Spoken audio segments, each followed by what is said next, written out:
Mettons-nous dans une situation que tu as forcément déjà vécue. Tu es là, tu fais tes études, et bon, tu fais quelques efforts. Les résultats sont pas ouf, mais tu sens, tu sais que tu peux faire mieux. Armé de ta meilleure volonté, tu te dis cette fois c'est bon, je vais vraiment m'y mettre et prouver à qui veut douter que je suis pas plus bête que quelqu'un d'autre. Ou tout simplement, tu veux juste réussir tes études, être bon élève, avoir des bonnes notes et être fier de ce que tu es. Tu te mets donc à réviser. Tu prends tes cours, tu les lis, tu les relis, tu les recopies. Tu les apprends par cœur, bref, tu passes des heures dessus. Tu as la sensation que normalement c'est bon, ça devrait le faire. La bonne note, tant espérée, se profile. Puis arrive le jour J. Armé de confiance, mais inondé par le stress, tu t'en vas d'un pas vaillant, mais vacillant vers la salle d'examen. Tu t'assois, tu reprends en revue dans ton esprit tout ce que tu connais, tout ce que tu as mémorisé, tout ce que tu as appris par cœur. Et pourtant, en voyant la feuille d'examen, c'est l'hécatombe. Des réponses timides, des cafouillages, des incertitudes. Tu repars dépité. Et ce dépit se transforme en déprime en voyant la note, avec une seule question en tête. Pourquoi je n'y arrive pas?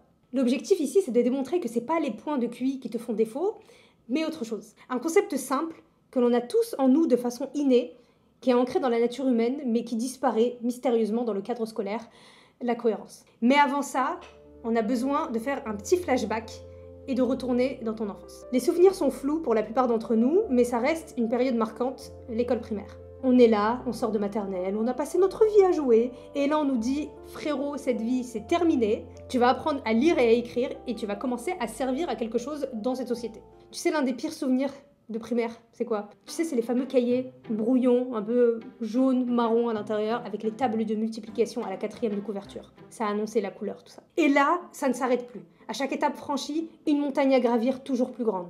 L'alphabet, c'est bien, mais maintenant, on va parler de la grammaire et de la conjugaison. Juste, sache qu'il y a 21 temps de conjugaison en français, tout mode confondu, à apprendre par cœur.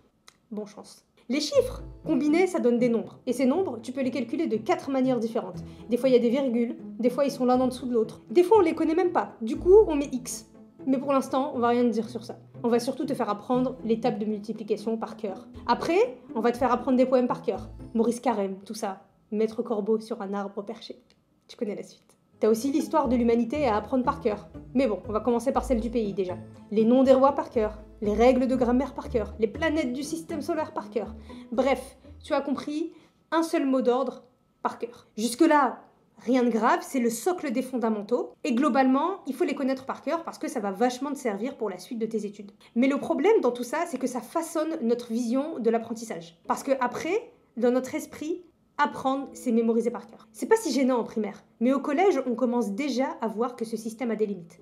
Quand on te demande de rédiger des petits textes, quand on te demande de résoudre les fameux problèmes, bref, quand on te demande de réfléchir sur tes connaissances et non pas juste les appliquer, tu sens que le système d'apprentissage que tu as bâti jusque-là n'est pas aussi solide que tu pensais. Arrivé le lycée, et là, certains piliers du système commencent à vaciller. Les dissertations, les exercices à rallonge, les commentaires de texte, les études de cas, tout ce qui nécessite de développer un argumentaire, une réflexion à partir d'une idée et en te basant sur tes connaissances, tu te rends compte que tu n'as pas ça dans ta boîte à outils. Alors tu écris comme tu parles, tu écris avec ce que tu sais. Parfois même, tu racontes tes cours et les appréciations tombent. Hors sujet, pas assez approfondi, manque de justification. Et pourtant, tu apprends tes cours. C'est ça qui rend fou.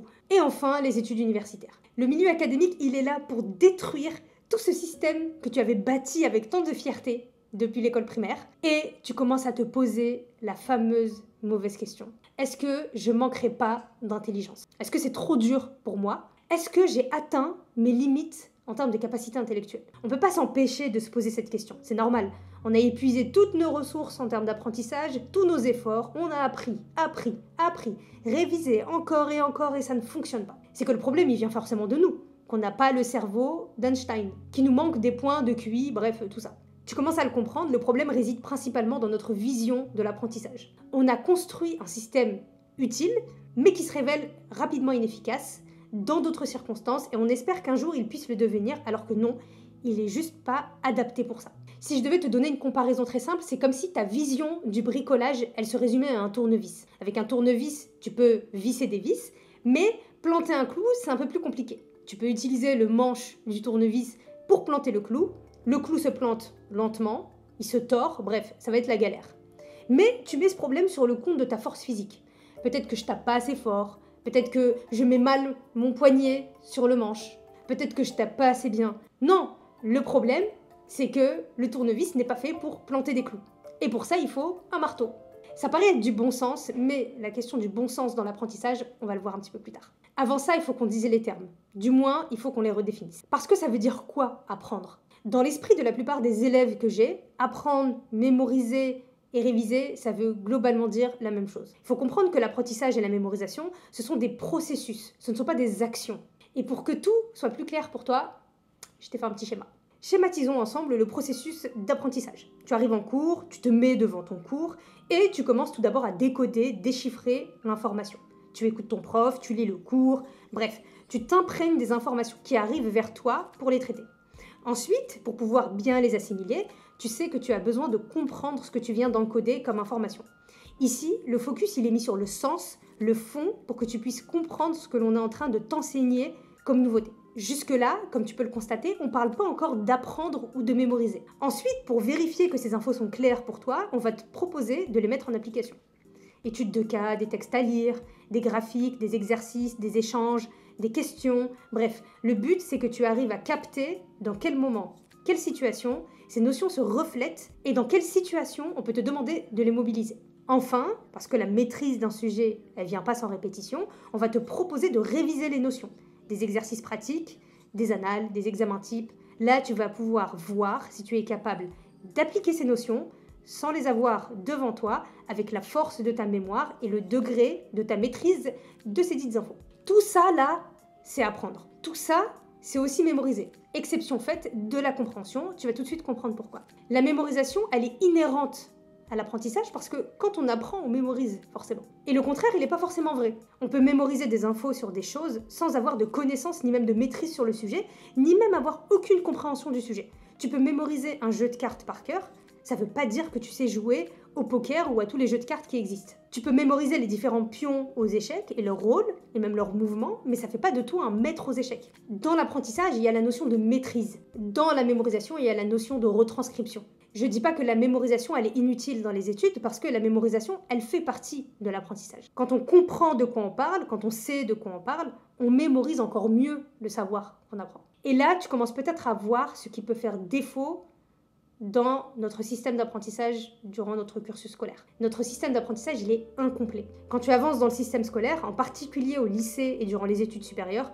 tu te rends compte que tu as érigé un processus entier en action. C'est la raison pour laquelle il y a beaucoup d'étudiants qui sont capables de passer une journée entière sur une seule matière avec un objectif, apprendre la matière. Mais une matière, ça s'apprend pas en une journée ni en une seule fois. Et aussi, tu te rends compte que ton système d'apprentissage a mis de côté un des éléments fondamentaux de l'apprentissage, mais pas forcément celui de la mémorisation, c'est la compréhension. Et ça se voit particulièrement dans les examens où on te demande de réfléchir sur ton sujet. Tu l'as mémorisé, oui, mais tu ne l'as pas assez compris pour pouvoir écrire dessus, pouvoir étudier des textes sur le sujet. C'est quoi donc la solution? Est-ce qu'on doit repenser l'apprentissage? Oui et non. Non, parce qu'en soi, on a réussi à s'en sortir jusque-là. Donc ça veut dire que notre système d'apprentissage, il n'est pas forcément complètement obsolète. Mais à la manière d'une maison en construction, une fois que tu as créé les fondations, les murs porteurs, etc., il faut continuer à construire la maison. L'idée, c'est de comprendre que les attentes que l'on a de toi en tant qu'étudiant évoluent et se complexifient. On ne veut plus vérifier si tu sais calculer 4 x 4 ou si tu connais le poème de Maurice Carême par cœur. On ne veut plus vérifier si tu connais juste la réponse à quelle est la capitale du Portugal. Non, ce qu'on veut vérifier, c'est que tu es capable de réfléchir sur les enjeux de la guerre froide pour les Américains et les Soviétiques. On veut vérifier qu'à partir d'un document, tu es capable de commenter et d'analyser l'évolution du PIB d'un pays ou du chômage en France. On ne veut plus vérifier si tu sais lire un poème ou si tu sais l'apprendre par cœur. On veut vérifier si, dans le poème de Victor Hugo que tu as devant toi, tu es capable de comprendre les messages qu'il essaye de faire passer et la beauté de la langue et de l'écriture. En somme, on attend de toi de la profondeur. Et si tu veux développer cette profondeur dans tes examens, il faut développer cette profondeur dans ton apprentissage. Recopier tes cours en entier à la manière d'une photocopieuse, c'est pas ça qui t'amènera à la profondeur. Par contre, prendre des notes à partir de ce que tu as compris de ton cours, des notes personnalisées, claires, concises, ça fait partie du processus d'apprentissage, c'est faire preuve de profondeur. Mémoriser tes cours entiers, à la lettre près, c'est pas ça qui t'amènera à la profondeur.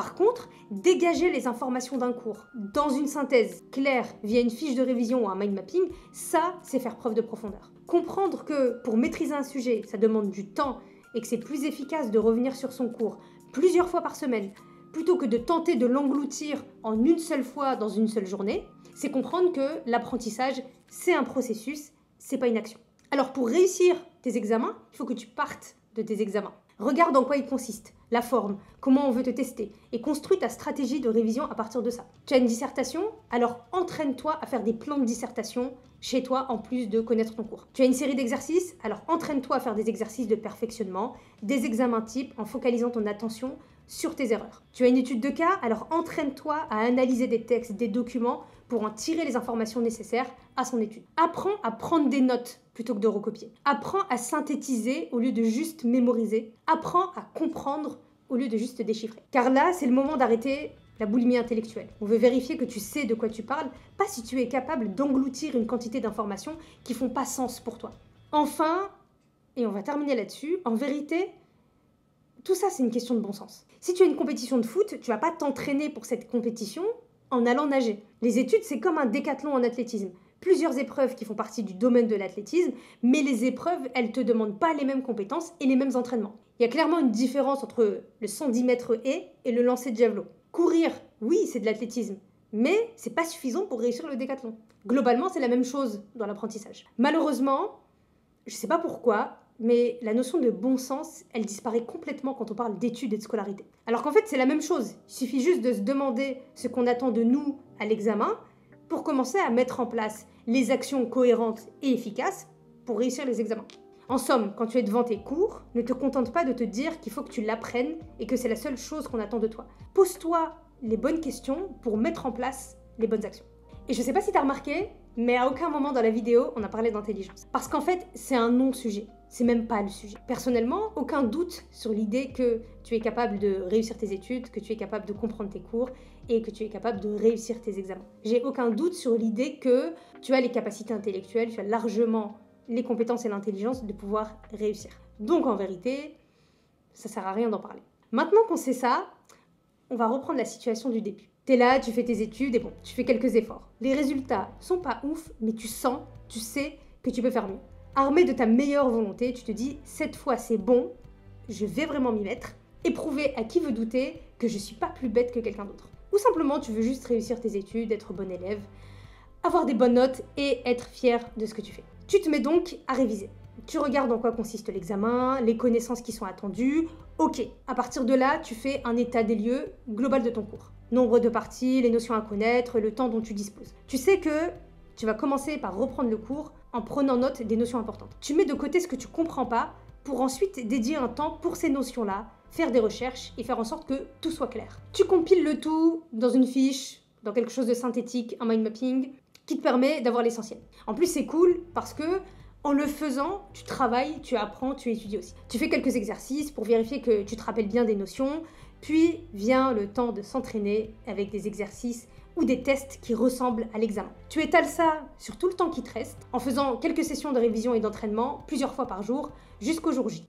Puis arrive le jour J. Armé de confiance, mais inondé par le stress, tu t'en vas d'un pas vaillant, mais vacillant, vers la salle d'examen. Tu t'assois, tu reprends en revue dans ton esprit tout ce que tu connais, normalement, ça devrait le faire. Pas très confiant, mais c'est normal. Tu retournes la feuille d'examen. Au début, c'est toujours la panique. T'as l'impression que tu ne comprends rien, que c'est un langage nouveau, que c'est incompréhensible. Puis au bout de quelques minutes, après avoir repris le contrôle de ta respiration et après avoir lu le sujet, les premiers liens se font dans ta tête. Ok, tu comprends, tu vois de quoi tu dois parler, tu comprends les notions que tu dois aborder, tu plonges dans l'examen. Tu ressors avec un sentiment de satisfaction. Ce sentiment de j'ai fait ce que j'ai pu. Cette sensation d'avoir été à la hauteur de l'examen. Il est fort probable qu'il y ait des erreurs, mais c'est pas grave. L'essentiel y est, et c'est confirmé quelques semaines plus tard avec tes notes et tes appréciations. Tu peux sourire, tu peux souffler et avancer vers la nouvelle montagne à gravir. Voilà, c'est tout pour cette vidéo. J'espère qu'elle t'a plu et surtout qu'elle t'a permis d'y voir plus clair sur la notion d'apprentissage. J'espère aussi qu'elle t'a donné quelques clés de réflexion pour réfléchir sur ta façon d'apprendre, sur ton système d'apprentissage et peut-être y apporter quelques ajustements, quelques améliorations quelques outils en plus dans ta boîte à outils, dans ta caisse de bricolage. Pour ça, check le lien dans la description, il y a des outils qui pourraient t'intéresser. Si t'as aimé la vidéo, bien évidemment, n'hésite pas à liker, à la commenter pour avoir ton retour, à partager autour de toi, à t'abonner à la chaîne, c'est le meilleur moyen de me soutenir. C'est pas grand chose, mais c'est énorme pour moi. Et je te remercie pour ton soutien très précieux et on se retrouve très vite pour une nouvelle vidéo. Peace.